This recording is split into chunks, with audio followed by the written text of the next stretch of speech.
Yes.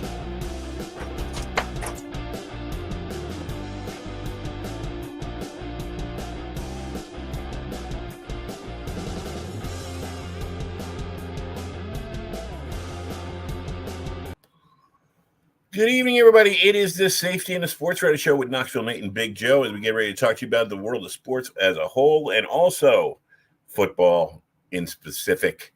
We have a lot to get to as we're about midway through the football season, approaching that turn in as we turn into November, where we hope to figure out who are the real contenders, not the pretenders, and get a look at what we think is going to happen in the last month when really this is when football gets together. We had the Jets beating the Texans last night, something that the Jets really needed to do, considering that they've been such a disappointment this year, even with Aaron Rodgers being, I don't know if you can say healthy. He is getting older, but I mean, in the past few weeks after firing a coach, bringing in Devontae Adams, all the things they've been doing to finally see them get a win against a quality opponent. And, before this, only teams they've beaten were the Titans, who are going through their own problems. And then you have the New England Patriots, which was a joke to see the Jets lose to, or beat. They beat the New England the first time, and then New England comes back and beats them, which really put them into a tailspin. But last night, Aaron Rodgers, after a shaky first half, recovered to look like the Rodgers of the past, and we'll see if that gets them in an upward trend. They're still in second place in their conference, if you can believe that. They're second place in the conference, so they're not out of it by any means yet. And with Miami going through their own problems, who knows what's going to turn out then. We have a lot of big games. One big game in specific coming up this weekend that we're going to get into, which is the Packers and Detroit, which will say a lot about the playoffs and what's going on.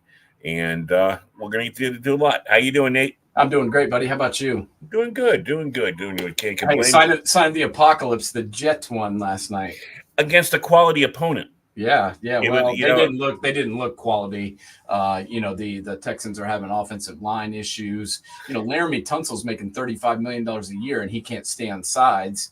And then they've got injuries at the guard position and wide receiver. And both of their leading wide receivers, and Nico Collins and Stephon Diggs, are both out for the season. Or I think Nico may come back, but Stephon's definitely out for the year.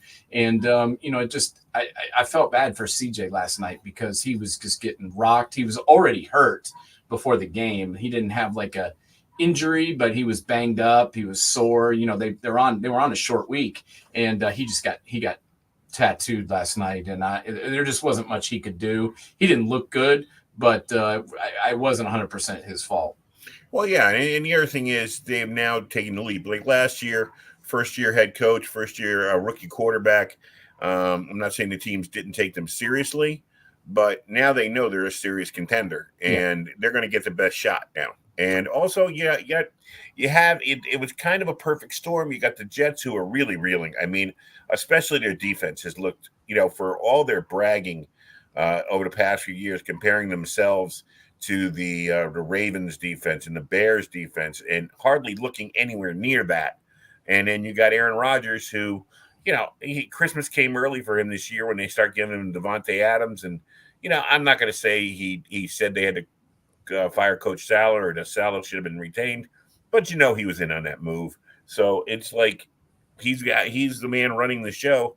The Jets needed to show up and show something, because if not, it was getting ugly. And now that the fact that the Yankees are finished, a big microscope is going to be on both the Jets and the Giants in this area, that they've been lucky to not have had the first 2 months of the season, because the Mets played late into the playoffs and the Yankees played into the World Series.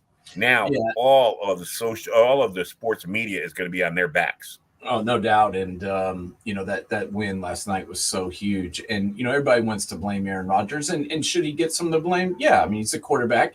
All the credit when they win, and get some of the blame when they lose. And that's just how it works.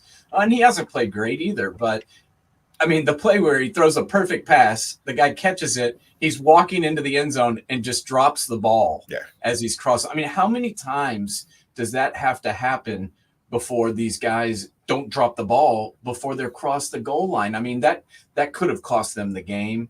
And honestly, if the Texans weren't, completely handicapped by injuries and being on a short week, they would have lost the game because of that. And that guy should be fired for doing that. That's ridiculous.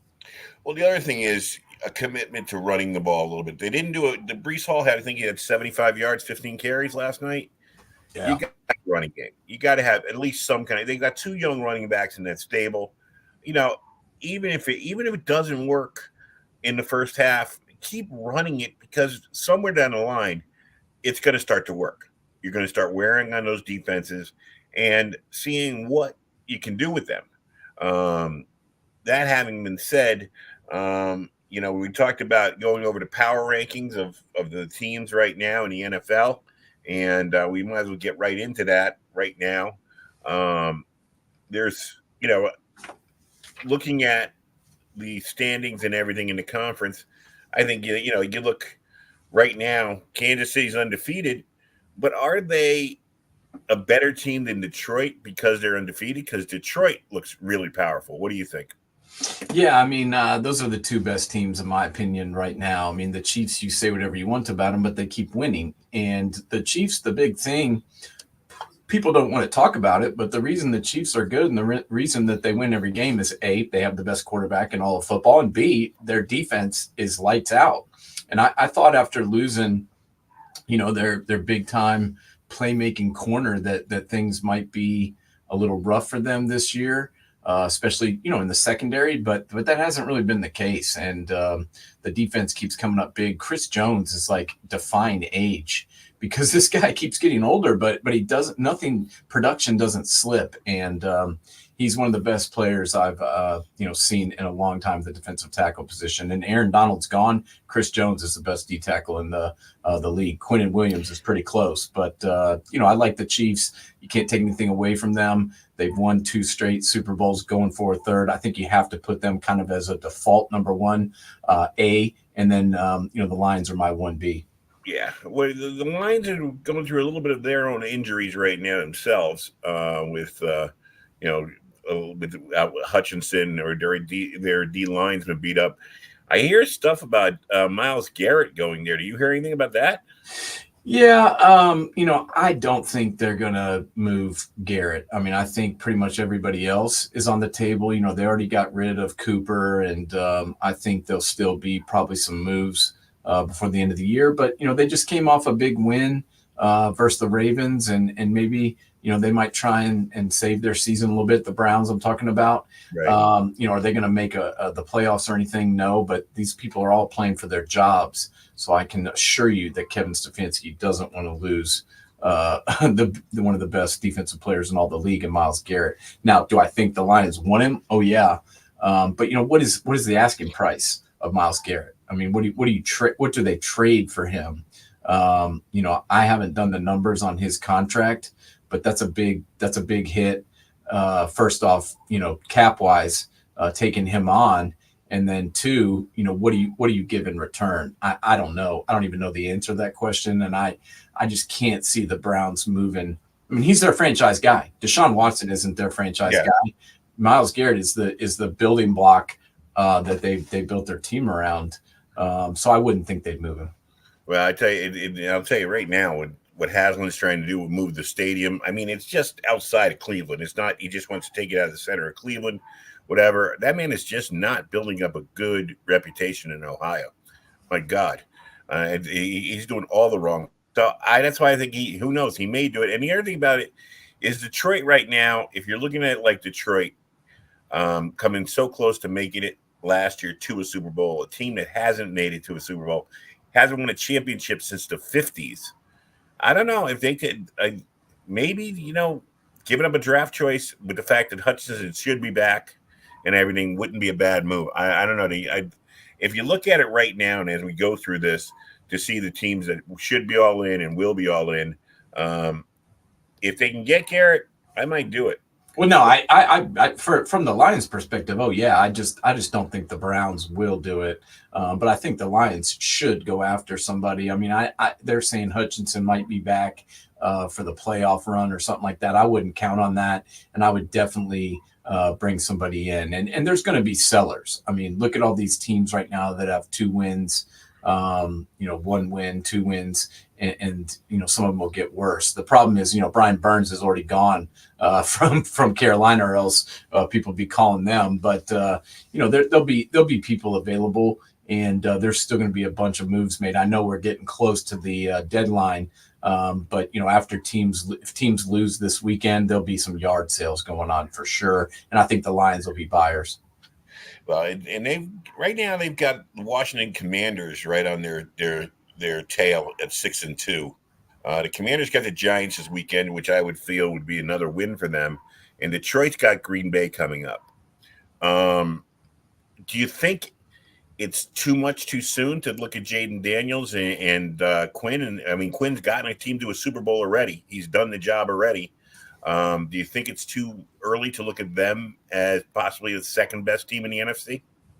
Yeah, I'm not ready to put them there. I know they've been winning, and I know that this young kid has looked good, but I still need to see more out of them. I'm not saying I don't buy them, but I'm just saying I'm not ready to put them up in the top 2 or 3 of the league just yet.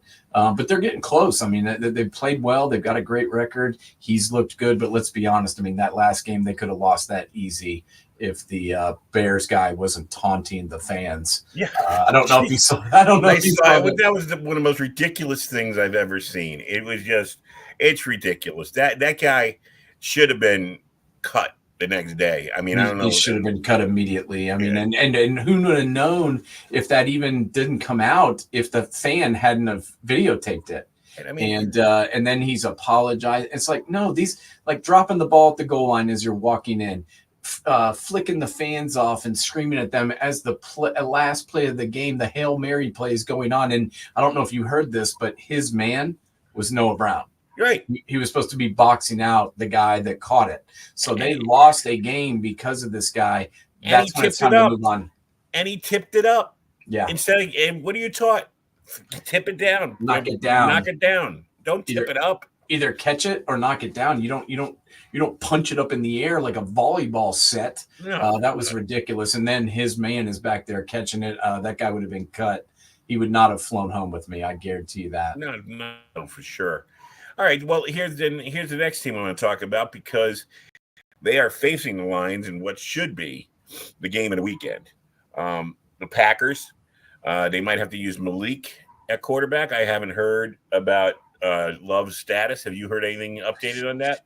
Yeah, I mean, I think they're going to try. I mean, they still haven't ruled him out yet, but I know he's been limited in practice. I think they're going to be hard pressed to have the same game plan if they have to substitute out Jordan Love with Malik Willis. It's a shame because Jordan's been playing so well, but he's been banged up twice now this season, and that kind of concerns me considering he just got paid, and we've been getting the injury bug. So I think that there's still a chance he could play, but he's officially listed as questionable. So, there certainly wouldn't put him there if he wasn't hurt. All right. Let's see. Minnesota Vikings, after getting off that hot start, and I'm still not ready to say that Sam Darnold's totally been cured of his poor play. I mean, I think eventually teams are going to go back and figure it out how to defend him. The Vikings, are we starting to think maybe the rest of the league is catching up to them, or are they still playing at the quality they were playing? No, man, I wasn't buying them even when they were undefeated, and I'm still not. Did they start the season off well, exceed my expectations for sure? I thought they would come out of the gate very slow and get hammered, and they started off, 5-0. And that was impressive, but they've lost 2 straight, one to Detroit in a close game, and then they lost to the Rams. So I think the Rams game is kind of more indicative of where they are. And then let's be honest, they've got, they're going to have a tough road to hoe coming up because their division is it's not an easy one. The good news for them is, they play Indianapolis this week, then they play Jacksonville, then they play Tennessee, then they play Chicago, then they play Arizona. So I think they'll win some of those games, but I think some of the teams that we would probably pencil Minnesota in as the winner in, I think somebody will come up and beat them in, one of those, one or two of those games where we would think that they would definitely win. I think they'll get knocked off. Well, I think, Indianapolis is going to have Flacco back in there this week. That's what I'm saying. And then, Jacksonville is, what they are, but they still have the ability to come and win a game that they probably shouldn't based on the talent they have. Yeah, it was funny. I was listening to one of the morning shows this week. They were talking about Richardson getting benched, and of course, Mel Kiper came up and said how it's the team's fault for the coach is shattering this young man's confidence. Look, first of all, I'm sick of hearing this because it started. I don't care. It started in the last decade to me, and I used to hear this when Sam Darnold first got here, and Todd Bowles, who's turned out to be an all right football coach when he's got a team down in Tampa, and his job was to develop Sam Darnold, nothing else. No, the coach's job is to win the game, no matter who is quarterbacking. And if your young quarterback isn't ready, too bad. Sit on the sideline. And Pat Mahomes sat. Brady sat for a year. If you're not ready, you shouldn't be in there. That ruins a quarterback confidence worse than anything, is being in there and getting beat up and not seeing any success. Yeah, but I don't think it's these coaches' decisions anymore. I mean, if it was, they wouldn't be lying to us. Think about it the last couple of weeks. Kevin Stefanski gets up in front of the news media and they ask if he's going to bench Deshaun. And he's like, no, Deshaun gives us the best chance to win. Well, we know he was lying because obviously look at Jameis Winston. He went out there and looked like, a world beater throwing for 345 yards and 3 touchdowns. You know how many times Deshaun Watson's thrown for more than 200 all year?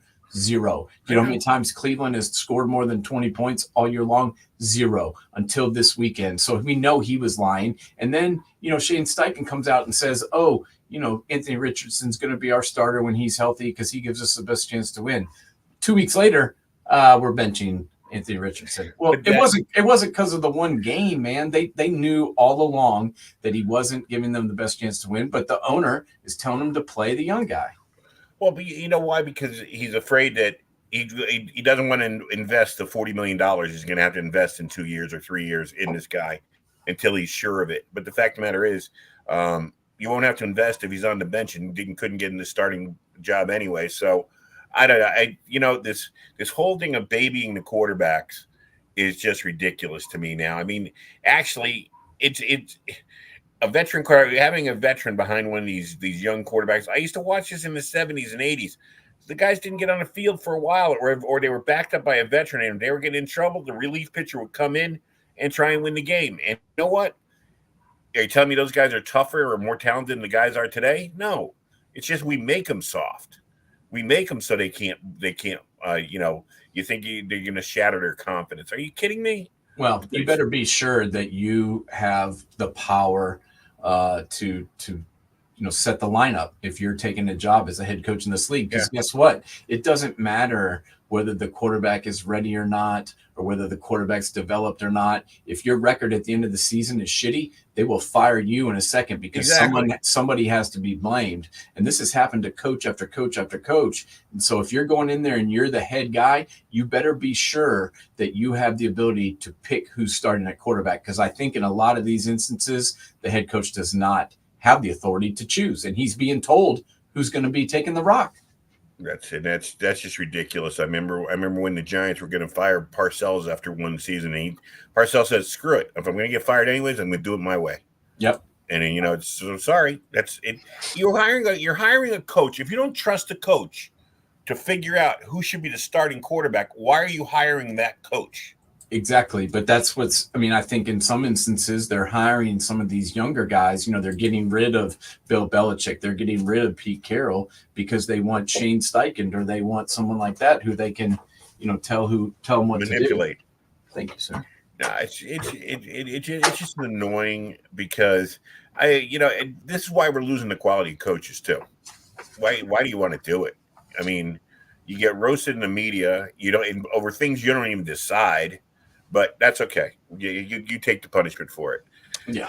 All right, back to let's go down south a little bit here. Let's finish off the East. Because we got the Eagles who are suddenly playing better. I don't know if it's because their coach made a fool of himself a couple of weeks ago and somehow they rallied behind it, or they're just having the two wide receivers back. That's probably the bigger reason. But No, the it's Eagles because they're a good football team, man. I told you this 4 weeks ago.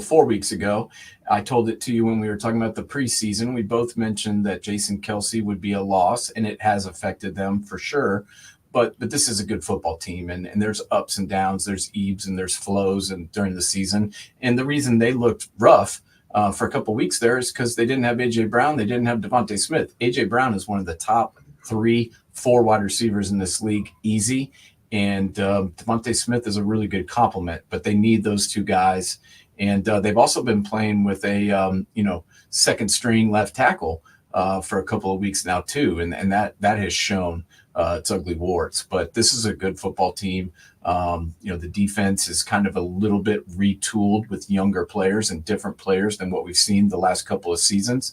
But they're starting to play together, and even the young draft pick Smith out of Georgia is starting to flash in front of our eyes as an edge rusher. So I think this is a good football team. I think getting their receivers back has helped them a ton.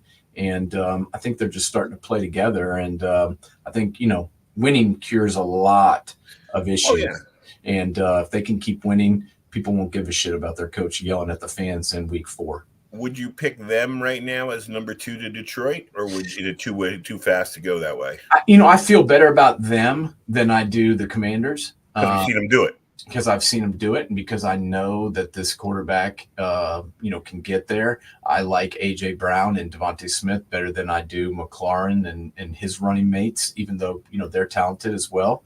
But they're the lines, defensive and offensive. I like the Eagles better. I like their pass rush a little bit better too. So I feel better about them in that 2 or 3 spot than I do the other teams we talked about. Looking down, okay, we'll go out west because that's where there's a big log jam out there. You got the Arizona Cardinals, frauds, but they're in first place. You got San Francisco, who's got to get healthy sometime, you'd think. You got the Seattle Seahawks hanging around, still hanging there. And then you got the Rams, who suddenly got their 2 wide receivers back last week and suddenly looked a lot better. Of those 4 teams, who do you think is going to make a kind of a move or something? I mean, who's going to get healthy? That's the question. I mean, who's going to get their guys back? I mean, let's be honest. I think that San Francisco is going to look better when they get Christian McCaffrey back.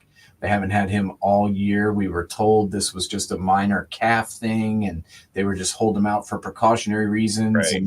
And then boom, then it's a hamstring, and then he hasn't played all year. So hopefully he's fresh, and hopefully he helps them. But I got to be honest, I'm not feeling great about the Seahawks. We'll see a decent game from them, and then we'll see like 2 crappers. Then we'll see a decent game, and then we'll see them look bad. And the fact they I've had some really ugly losses, makes me, not believe in them. But the Rams, they just need health as well. Their biggest issue has been on the offensive line. Stafford's gotten beat up. They've been, unable to throw the ball down the field because A, their receivers are hurt, and B, their line's banged up, so they don't have time to get the ball out. But I think as more and more people come back, the Rams will get healthier. I'm not buying the Cardinals. We've seen this before where they've looked okay in the beginning of the season, they've fallen off. So I'm not buying that at all. So if I have to pick 2 teams, I'm picking the Rams and I'm picking the Niners. When you look at those teams, whoever was to come out of there, would they be a top 4 team in the NFC at what you're looking at now, or would they be like somewhere in the 5 to 8 range? I think 5 to 8 right now. The Niners obviously have the talent to move up. I mean, this is a team that's 1 year removed from being in the Super Bowl. So we've seen them do it before. Their coach obviously has the ability to get them there. But it's just been too inconsistent. And, I got to be honest, I love Nick Bosa and I love my Buckeyes, but he needs to show up and he needs to start proving that they spent the money wisely on him, and he just needs to wreck games like he has the ability to do. That's when they're playing their best is when Nick Bosa is just wrecking life for whoever quarterback they're playing against. So if he can get going, then they are a top 4 team for sure. But they need him to step up and make life hard for the opposing team's quarterbacks. All right, let's go down south. We got Atlanta, who is a game in front of Tampa after beating them. Tampa, you and I both root for Baker to do well, but their offense seems to be falling off a little bit. What do you think's happening there? Is it the offensive line? Is it the fact they're not running the ball like they were? No, their issue is their wide receivers, man. I mean, Mike Evans is hurt. He's going to be out for the foreseeable future with the hamstring, and then Godwin dislocated his ankle. So you've got 2 all-pro wide receivers who are going to be out for the foreseeable future. Now, last game they were both there. Things just kind of fell apart a little bit in the middle of the game. They came back strong at the end when they made a little bit of a push. But, playing the Falcons, the fact that they were able to put 26 points up without having either one of those guys was really impressive to me. And, their biggest issue right now is those guys being out, and then also, some turnover problems. I mean, Baker's been playing well, and I like him, and he's a good quarterback, and certainly capable of getting them to the playoffs. But he needs to cut down on throwing the other team the ball. That's happened. He's had 4 interceptions in the last 2 games, and then that needs to go the other direction. And that's what he was avoiding when they were winning. So, yep, right there. All right, last team in the NFC we'll talk about, because you have to talk about them, is the Dallas Cowboys, who this week, I don't know if you heard about it, but I guess Diggs and Michael Parsons were on their podcast, and they didn't even mention Dak as one of the top quarterbacks in the league. So, of course, the media jumped on that. I don't know how much it means. It's 2 guys just bullshitting on the air about nothing. But it is something that the media is going to stretch out. And this team seems to be disjointed. There's something. Who's the guy? Chris Canty, I think it was, said, he called them. He said they're a roster, not a team. He goes, you look at the names, you see them, and they're on it. Recognize who the players are, but they're not a team. They're just a roster. Do you agree with that? I think their roster isn't as good as it has been. We talked about this in the offseason and right before the year started, that they didn't replace talent for talent.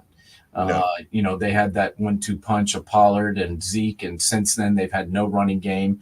Their offensive line has been banged up and hasn't been as good.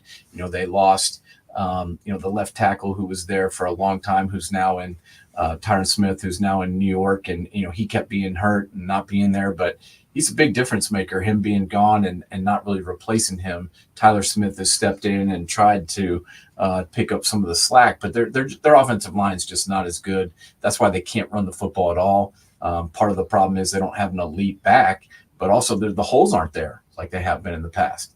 And that's evident to anyone who knows anything about football that's watched them play. I mean, it doesn't matter who you have at running back. If there's nowhere to go, you're not going to get any yards. And Saquon Barkley. Yeah, that's been an issue. And then you're talking about, my big thing is who's the number 2 guy on this team? I mean, CeeDee Lamb's obviously the number 1. I would say probably Brandon Cooks. And he's a good little speedy guy, but he's not like a consistent go-to threat. So I don't like the receiving core as much as I have in the past. And to be honest with you, I don't think they should have ever let their tight end leave and go to Houston. I think that was a big mistake. I was about to say that. And I don't like, not that Ferguson's not good. He's okay. But is he Dalton Schultz? No, I don't think he is. And I think Dalton Schultz used to be the guy that Dak was very comfortable with. And the Dallas Cowboys throughout my lifetime have had a tight end. They've always had a tight end, a safety blanket. I don't care. You go back to Staubach. He had Billy Joe Dupree. Yeah, and then I Jay mean, Novacek, and then yeah, Jason Witten for 20 yeah, years. I mean, yeah. they always have had one. Always had him. I mean, Tony, they had those guys. Those guys depended on. So yeah, that's the way you think. I'll tell you. I hate to say it this way, but one of the saddest moments of my life was and my father, when he got sick at the end, I was the one who had to go take his car keys away from him and say, "Dad, you can't drive the car anymore. You just can't." I think Stephen Jones has to go to Jerry Jones and say, "Dad, you can't be the GM anymore. I got it. You can't do it. You just can't. We're never going to get anywhere anymore. You can be at the games. I'll let you do all the press conferences you want, but we got to start making the decisions, because it's obvious that he's just, if he ever was a great GM, he wasn't as bad as he is now." No, and they have trouble stopping the run, and if you can't stop the run run. They can't run it or stop the run. So that's a big issue, and that's what's causing them superior problems. And I don't think teams feel scared playing this defense. And I don't know whether we should put all the blame on Zim. I definitely think this defense looks different since the coordinator left to go to Washington. I mean, he's a great defensive coordinator, Dan Quinn is, and it's been proven time and time again in Seattle and in Dallas, and now look with that defense, it looks so much better in Washington. So I think that's an issue. But just look last game against the 49ers. Why did the Niners really win? Well, because they ran for 223 yards. Yep. That's why they won. Okay, you're talking about 223 yards to 56 for the Cowboys. I mean, there's a difference in the game right there. That's almost a football field and a half. And what it relates to is time of possession as well, which means you can't score if you don't have the ball. There's no doubt. All right, let's go over to the AFC. Pittsburgh beat up on the Giants. They beat on the Jets and the Giants the last couple of weeks with Russell Wilson as a quarterback. I'm still not totally down with that. I think you had a chance to develop a quarterback in the future, because I'm not convinced that Pittsburgh's a team that really should be looking at a Super Bowl this year. I think they should be building towards it. But anyways, would you put them or Buffalo as the number 2 team in the AFC? I like Buffalo way better. I'm not buying Russ yet. I love how everybody's like, "Oh, that Russ deep ball. Did you see it? It bounced off a guy's helmet, and then he caught it." And I was like, that had nothing to do with him. He threw the ball 4 feet short. It hit the defensive guy in the helmet, and then George Pickens caught it. And I don't know. I'm not buying them yet. I think they are close. I like their defense. I like Highsmith. I like Watt. I think their linebackers have actually been playing pretty good too. Cam Hayward is still a force in this league, which is almost impossible for me to believe and how long he's been there. But he still is making plays and being productive, and that defense is tough to beat. But I'm not sold that Pittsburgh can really hang with people if another team is scoring points. This next team I'm going to bring up is, this could be setting them up for the run they need to make. But no team gets nailed harder with a loss than the Baltimore Ravens. The people just want to jump off that bandwagon so fast. It was 1 week, 1 loss. I think they can get right back on track pretty easily. I think they might be the number 2 team still. Yeah, I like Baltimore a lot, and they are at least 2 or 3 for me. And I really have no issue with them losing that game last week. I mean, Jim Donovan had passed away that day. He'd been the voice of the Browns for years, 25 years plus. Was emotional. Deshaun was gone. A lot of the pressure I felt was lifted because Deshaun wasn't there anymore. And they just were like, "Here, Jameis, you can't play any worse. Go out there and let it rip. See what you can do." And they just were kind of playing freer and looser, and it went really well. And it was still a close game. And I felt like the Ravens kind of got away from the run a little bit when they shouldn't have. Yeah, so, they definitely did that. that was a problem. I mean, Derrick Henry needs more than 11 carries, but I'm certainly not worried.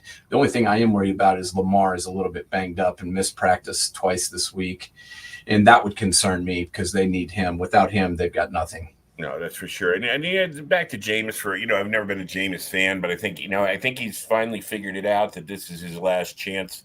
He's got to make the most of it. He's kind of going through a Geno Smith type deal here, where, okay, if not here, where and when? Because he's been at too many stops now. And, Jameis, it's like, you're going to be looked at as a bust pretty soon if you're not already. So you better, make the most. He's definitely, not lived up to the billing, but I think this weekend, I mean, I'm not going to crown him as great or anything like that, but I do think this weekend showed that if he has help, if he, is protected, if he has confidence, if he, I think Jameis is a different guy. I don't know if you've seen the videos of him when he was mic'd up or, but he's just a different guy. It's like he's so excited to be part of this Browns team, and it looks to me like he loves playing football now, where I think before, especially when he was in Tampa, and then fighting for the job in New Orleans, it got to be, so much media scrutiny and so much under the microscope that I think it got kind of stressful for him. I think that stress is gone. He wasn't the starter here. He was the backup. He had nothing really to lose. And I think he's more confident guy, and he's just, got less pressure on him. And that's a good thing for him. We'll see how he does. I mean, that's one game. So we'll see how he does going forward. Yeah. I think look, I've never been a Jameis fan. I even back to the Florida State days, I was not a Jameis fan. I thought he was a cocky little butt. But, and I think a lot of people had that opinion of him, and it's not fair. The fact of the matter is people grow up at different stages. Was he immature when he came out of college? Sure. Most people are immature when they come out of college. But the fact of the matter is, like I said, at this point, he seems to have turned a corner. I think he wants, like you said, he's enjoying himself. I think he wants to prove that everybody who doubted him is wrong now. He's got something to play for. And right now, it's free because no one expects anything of him. Yeah. The expectations were so high for this kid coming out of, could have played baseball. He's going to take Tampa Bay to the Super Bowl, everything. And he had the talent. So I think now, like you said, he's seen the bottom. So it can't get worse. So let's go. Yeah, and like I said, he played a great game. He had great touch on the ball. He was making good decisions. It was a great game. But let's be honest, at the end, he almost threw an interception that cost. I mean, he did throw an interception that cost him the game. Kyle Hamilton just dropped it, and Kyle Hamilton's a great football player. So I'm not going to give him a hard time. But he was hit in the chest with the game-ending interception, and he just didn't catch it. And so, you gotta look at that, and you have to take that into account when evaluating the Ravens, because they would have won the game right there, and also when evaluating Jameis. But I'm not happy for him, man. He's made mistakes in his life. I think he recognizes that. And like I said, I think he's a little bit of a different person now, and this league will do that. This league will humble you. Yeah. If you stay around this league long enough, you'll either get kicked out of it or humbled to the core. And you have to be able to deal with that, and you have to be able to bounce back and reinvent yourself. Look at a lot of these guys have reinvented themselves because, we've seen it time and time again where, you don't produce like a team wants you to. They move on pretty quick these days, and you can either get out of football or you can, reinvent yourself on another team. And we've seen many guys do that. I mean, one distinct one in my memory always comes to mind for me was Vinny Testaverde. Vinny Testaverde was a joke in this league for like almost 12, 15 years. And then all of a sudden he comes to the Jets, and his reputation went 180 degrees. Yep. And it just took a good coaching staff. And like I said, sometimes you stare at the bottom and realize the only place you can go is up, but you got to bring yourself up there. You can't depend on somebody else doing it for you. Yeah, there's no doubt. And we've seen it, with a number of guys where, it didn't work out. Look at Baker. I mean, they were blaming him for everything in Cleveland and just couldn't no one wanted him. They couldn't even get rid of him because nobody wanted him. And then finally, there was just a whole mess going on. And then he went to 3 different teams, and now, he's really playing well for the Bucks. So there's lots of examples of this. Geno is another one. I mean, Geno was in the league for 10 years before he even got a chance to start. Now he's leading the NFL in passing. So it can happen. You have to be a very strong-minded person to pick yourself back up. How about the Chargers and the Broncos, who are chasing the undefeated Chiefs? And I don't think they have a chance to catch them. But which one of those teams do you think is the true playoff type team? The Broncos to me are a team that are very, very underrated right now. And, no one's really picking them to win games and no one's talking about them, but they're quietly playing some good football. And, each week this quarterback gets a little bit better. Each week, Sean Payton gets, more comfortable running this team. He's been building it since day one. Do I think they're a playoff team right now? I don't know. I think they're probably defense. I think they're probably about a year away from making a big push. But I've seen them, beat teams they shouldn't, and I've seen them win games because of their defense. I mean, they beat the Jets 10-9. Yeah, and that was a defensive football game. So they're willing to win ugly. And so I guess I just feel a little bit more confident about them right now, just because Sean Payton's in year 2. I'm not saying that I hate Jim Harbaugh, but I'm not saying he's not a good coach. This is the first year of his program, and I think it may take them a little bit longer to get their legs under them. So I'm liking the Broncos a little bit more just because of that. And he's also been, Sean Payton been an NFL quarterback coach his whole year, whereas Harbaugh spent the last 10 years in college. So a little bit of difference there. Let's take here's the two teams that you got to look at and go, all right, the Cincinnati Bengals. What is up? I think you picked that coach years ago or 4 years ago, whenever we started about being how bad he is, because you got Joe Burrow, who's having a pretty damn good year. How can they be with their record they got 3-5? Yeah, their defense is rough. And everybody's like trying to blame Lou Amarillo, and I'm like, you guys were talking that he was the greatest D coordinator in the world, the last couple of years. So I don't think it's that he's forgotten how to coach. I just think that they've lost they've lost Jesse Bates. Hubbard has had some injuries. He's not really the same guy this year. Hendrickson's really the only dude that's providing any type of pass rush. They lost DJ Reader, their longtime defensive tackle. He's now in Detroit, so that I think they've missed him. They just haven't replaced talent for talent. And, the back end is not as good as it was without Bates and without some of the corners that they had brought in that were just successful with the fit. Also, T. Higgins and Tyler Boyd not being in the lineup. I mean, Jamar Chase is one of the best receivers in the league. However, you can scheme against him if it's just him. Right. But if you got Tyler Boyd on one side and you've got T. Higgins on over there stacked together, and you've got to cover all three of them, it's a lot harder business to do. But Tyler Boyd's gone and T's been banged up, and that's why they've had issues consistently putting points up. Is this going to be a big problem for Joe Burrow going forward? The Brown family that's owned the Bengals since its inception are notorious for being cheap. Is this one of these situations where when the time comes and they've got the chance to maybe get the big free agent or whatever they have to do to put the team around Joe Burrow, that he's going to be saddled with, we can't afford that? Yeah. Yes. To be brutally honest. Yes, I do. It's been an issue in all the teams in Cincinnati. I mean, look at it over the last 20 years. Who's the one guy the Reds paid? Joey Votto, and Joey Votto had a really good career and never won shit. So I could see Joe Burrow being the Joey Votto of the Bengals, and I hope that it doesn't happen, but I could definitely see that. And the wide receiver thing I kind of get. I mean, how many $30 million wide receivers do you want to have? I mean, they're paying T. Higgins 20 for this year. They're going to pay Jamar Chase over 30. You can't have 60, 70 million bucks in your wideouts. No. No, but I mean, maybe the big thing is to go out and get a real coach, and Yeah, maybe that takes the whole thing over. that would be a good idea. Miami. Okay, we're going there. Tua is supposed to be back this week, I believe. He played last week. Oh, last week. Okay, yeah, that's right. He was back last week. Yeah, he looked a little rusty. He looked, yeah, a little bit rusty. They're 2-5.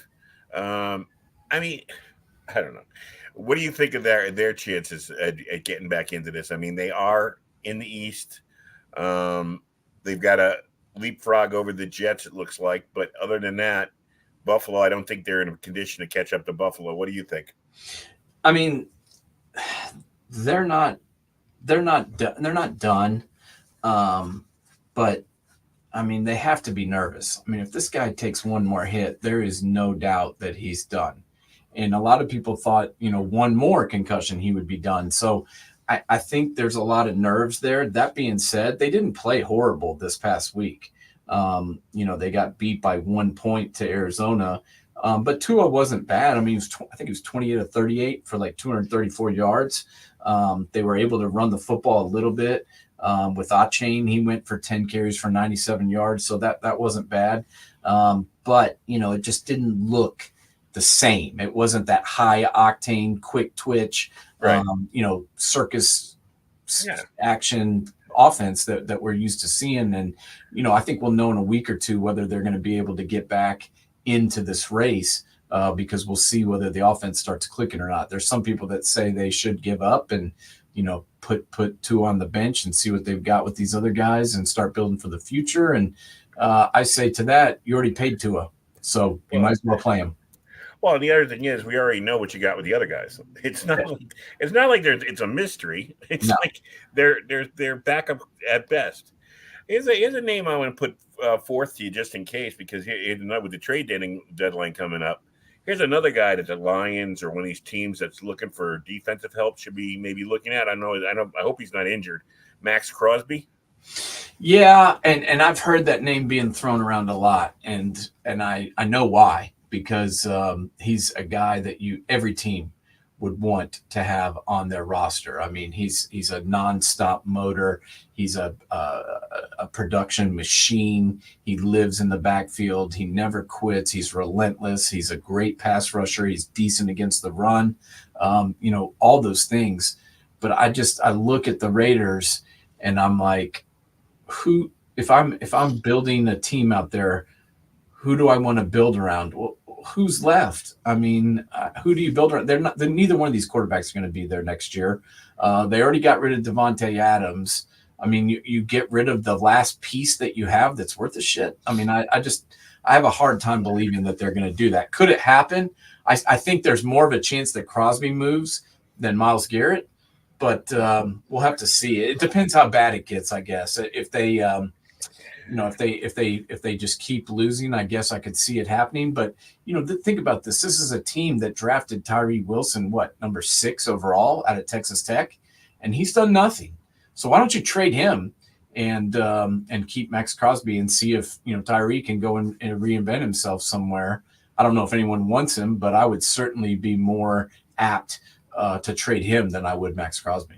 Well, the thing I say about Crosby is he deserves to be on a team that has a chance to get to the playoffs. I mean, like you said, he's an ultimate competitor and warrior. Whatever adjective you want to use, he fits every one of them. And I would hate to think that even though I would hate to see Aaron or the coach lose another player. Yeah, Poor guy gets hired, gets his first head coaching job, and they're selling off all his best players. Yeah. I mean, that's my thing. How are you, and what you can say whatever you want to about Antonio Pierce, but how can you really even evaluate him as a head football coach when he's got no quarterback? You got rid of his running back.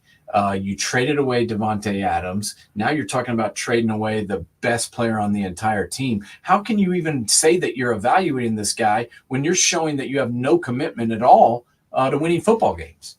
Well, that's the whole thing. And this brings us back to the conversation we had at the beginning of the program is, developing the quarterback becomes the biggest thing in the world. Don't worry about winning games. But then when you don't win, you get fired as a coach. you hire I would love to be in on one of these conversations or interviews they have with these coaches. What kind of questions are they asking them? You would hope that if it's the GM, he would sit there, GM and the owner would sit there and go, how do you envision this team? What type of team do you want this team to be? And then give the GM his shopping list and send him out and say, get the players that are closest to what he wants. Yeah, there's no doubt. And when I look at this roster, I'm just like thinking, what are we? As I said, what are we building around here? Right now with Aiden O'Connell being on injured reserve, the two quarterbacks you've got are Gardner Minshew and Desmond Ridder. Well, Right. Desmond Ritter's on like his fourth team in 4 years, and basically people have given up on him. Gardner Minshew is what he is. He's a up and down roller coaster backup who sometimes will win you a game and sometimes will lose you one. And then, and then behind that, you've got Alexander Madison and Jacoby Myers. I'm not seeing it. And I don't know how, Bill Belichick couldn't win 8 games with this team. So I don't really expect Antonio Pierce to. All right. And the last subject of the night, we're going to go back to my New York Giants. They played a tough first half against Pittsburgh the other night. Their defense has not been bad this year. Their defense has been pretty damn good. But they just can't convert touchdowns. The bottom line is it's easy. It's simple math when it comes to football sometimes. If you're getting a field goal every time down, but they're getting touchdowns, you're not going to win a game. And, when you look at the Giants right now, do you think Brian Daboll is the coach that can turn the corner with this team if they get him the right players? I don't know. I mean, they looked good one of his years, and then this year, I don't really know. Once again, how you can evaluate him because we don't know what we have with the quarterback yet. I mean, this guy. I like Daniel Jones, but Yeah. do I think he's a guy that can take a team to the playoffs every year? I just don't. I really don't. I'm sorry. We keep saying, I don't know. When are we going to make a decision? I mean, everybody's like, oh, the jury's still out. No, it's not. He is what he is. He's not that great. And I just don't know if you're going to keep this coach around for another quarterback because you're going to have to build up again. I just don't know if he survives long enough. I think he's in trouble considering where they are right now at 2-6, and somebody's got to fall on the sword. And it's not going to be the owner. Could it be the GM? Yeah, but more than likely it's going to be the head coach. Well, if it's the GM, then you fire the coach too. Yeah, we've already seen what happens with lame duck shit like that. That doesn't work. No, everything is. Mara supposedly said he's not into firing this year because he wants to keep some continuity to see what's going. I have this feeling somehow that Daniel Jones is not really, because it's like he's not. 2 years ago when he was healthy and he was given a whole playbook, he looked totally different. Yes, he didn't throw for a lot of touchdowns, but he ran for a lot of touchdowns. And if you combined his running with his passing, it was his stats added up to what was worthy of. They should have actually just had him on a franchise tag. Looking back, but you understand why they gave him that contract.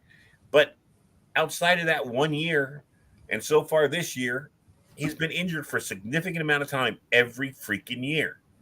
So is kind of like Dable kind of trying to put him in bubble wrap, for lack of a better way of looking at it, not so keep him healthy and upright. Is that you think he's doing? He benched him for Drew Lock, a couple weeks ago, but I don't think Drew Lock is the answer. No, I don't think he is either. So I would just, I would at this point play him and you paid him, run him, have him throw it, have him run it. I mean, just see what you got and let him loose. And I wouldn't hold back anything at this point. He's coaching for his job, and that way, there's no reason to hold anything back now. I mean, if he gets hurt, he gets hurt. But you've got you're 2-6, yeah. So see what you can do. All right, and in a few minutes we got left. Big game at noon tomorrow. I'm gonna. I like the guy, but he drives me crazy. Gus Johnson doing the games, but it is a huge game. I think bigger game for the Penn State coach Franklin than it is for Ohio State in a way. He has to start winning one of these games. He has to at some time, win one of these games against a big Yeah. time opponent. It's been too long now. I mean, fine, you beat up on Purdue. Great. You beat up on Northwestern. Oh, wonderful. You beat Nebraska. No, you got to beat Ohio State or you got to beat Michigan at some point. Yeah, but see, I disagree because Penn State doesn't have a loss. Penn State is Penn State, and he's been there for years, and they haven't won a national championship. They haven't really even been close, but they're kind of seem content with winning 10 or 11 games. Ohio State fans are not. I was there this past weekend. Let me tell you, we won, and people were walking out of that stadium ready to fire his ass, even though we won the game. And if you guys have maintained that level, Penn State's trying to get back to that level, or should be, or is this the same malaise that we see down in South Bend, where it's like, well, we're good enough to make, we won 10, we won 11. But see, if they lose this game, they're not done. If Ohio State loses this game, they might be done. And I know it's two big-time opponents, but that's two big games that you've played in this year, and you've lost them both. Now, I know they've both been on the road, but I'm just telling you, I know how this works. Being a Columbus native, being an Ohio State fan as long as I have, they lose two games of this magnitude in a row. It's going to be a big problem. And I just feel like, will it be, will people be naysaying James Franklin if he loses this? Yes. But the thing is, even if they lose, they're not done. And Penn State can still play for the conference title. They'll still have a chance to get into the playoff, and they'll still be good to go.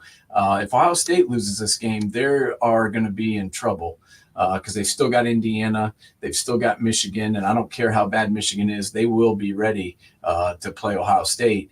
And it's going to be tough for Ryan Day to even survive, being the coach if they lose this game. And that's what makes me nervous. There's a ton of pressure, and Ohio State's on their third left tackle. Well, I understand where you're coming from with that. I'm just saying that Franklin in his time there has got to, he can win. He can win. He can lose to Ohio State. He can get to the college playoffs. And the first game he goes against, I'll sit there and go, even money. Whereas, I hate to say, I go back to the Paterno days when, you didn't want to play Penn State in a bowl game. The old saying used to be, Paterno in a month, you're dead.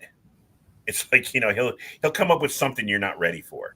So it's like, and it's funny because, the two teams, and I grew up a big time Notre Dame fan, no doubt about it. But I mean, I also like Penn State and, how they played football. But it is totally different the way these fan bases look at this stuff, it seems to me now. And I think it's they've taken a beat down. And like you said, maybe they've lowered the bar. Well, I'm just telling you this, a lot of Buckeye fans are already done with Ryan Day. Do I think that's right? No. Do I think that they should be? No. I think it's absolutely ridiculous. But I just am telling you that losing this game would be not good. And I think that Ohio State has more pressure on them, even though it's in Penn State, and even though James Franklin needs to win a game. They're coming in undefeated. They're coming in with a banged up quarterback, and they'll be able to survive even if they are to lose on Saturday. All right, what's the game plan for man coverage on Sunday? Yeah, we're gonna kick it off at noon. We're gonna break down everything that happens unless Ohio State loses. I may not show up. So, just being honest. Can't blame you for that. All right. Well, it's good for me as a Met fan. I don't have to listen to the Yankee fans screaming and yelling how they won a World Series. I'll watch the Giants. Hopefully, maybe at least I know they'll have a kicker this week when they face the Commanders, which they didn't have the first time around when they could have beaten them. But can't look back, I guess. Anyways, that's what I'll be looking forward to, and I'll be watching that Penn State Ohio State game tomorrow. Hoping for a good game, and we'll see what happens. Yeah, I'm thinking about taping it finding out who won and then watching it if we won. See, I can't. I can't. If I have to do that, I won't watch the game. I'll be going, why am I watching this? Oh, if we win, I will definitely watch. All right, my friend. Have a good night. Go home and jump, Joe. Kind of steal some of Libby's candy. I will do it, buddy. Talk to you later. All right, see you.